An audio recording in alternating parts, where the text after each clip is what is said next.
Malantaw na sang fans sa Sabado, December 10 ang 20th anniversary episode sang Magpakailanman kung sa diin manginbida si Startup PH star Bea Alonzo.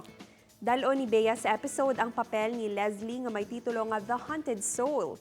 Ini ang istorya sang isa ka babae nga may makuya nga pagtuo gani ginapalapitan sa mga malain nga espiritu. Sa nahibaloan nga si Bea gid ang nagpili sang tema nga iya pagabidahan tungod luyag man sini makaeksperyensya sang makahaladlok nga istorya.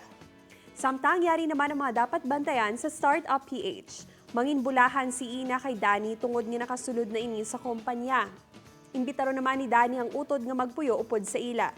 Samtang may komprontasyon naman nga magaluntad sa tunga ng Sandra kag Ina, kag ini mabatian ni Danny.